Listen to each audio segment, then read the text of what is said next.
పద్మావతి సమేత శ్రీ కళ్యాణ వెంకటేశ్వర స్వామి వారి దివ్య క్షేత్రమైన నారాయణవనం వార్షిక బ్రహ్మోత్సవాలకు సిద్ధమవుతోంది.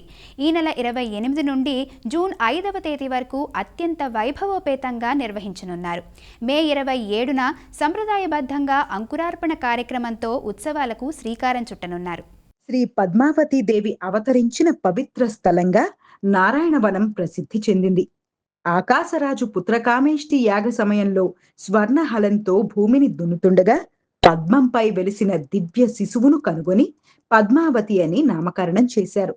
అనంతరం శ్రీనివాసుడు వేటకు విచ్చేసిన సందర్భంలో పద్మావతీ దేవిని దర్శించి ఆకాశరాజు అనుమతితో సకల దేవతల సమక్షంలో వివాహం చేసుకున్నారు.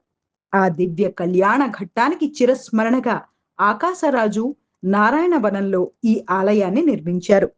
స్వామివారి వక్షస్థలంలో శ్రీ మహాలక్ష్మీదేవి కొలువయుండగా ఆలయ ప్రాంగణంలో శ్రీ పద్మావతి అమ్మవారు, శ్రీ గోదాదేవి అమ్మవార్ల సన్నిధులు భక్తులకు దర్శనమిస్తాయి.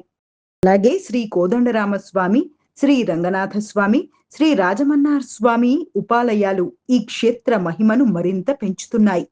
28 నుంచి జరిగే బ్రహ్మోత్సవాలకు ముందు ఆలయంలో 24న కోయిలాళ్వారు తిరుమంజనం నిర్వహించనున్నారు.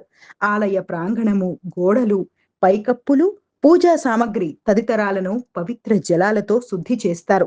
నామకోపు, శ్రీచూర్ణము, కస్తూరి, పసుపు, పచ్చాకు, గడ్డ కర్పూరం, గంధము, కుంకుమ తదితర సుగంధ ద్రవ్యాలతో తయారు చేసిన పవిత్ర ద్రావణాన్ని ఆలయం అంతటా ప్రోక్షణం చేయనున్నారు. అనంతరం భక్తులకు స్వామివారి దర్శనాన్ని కల్పిస్తారు.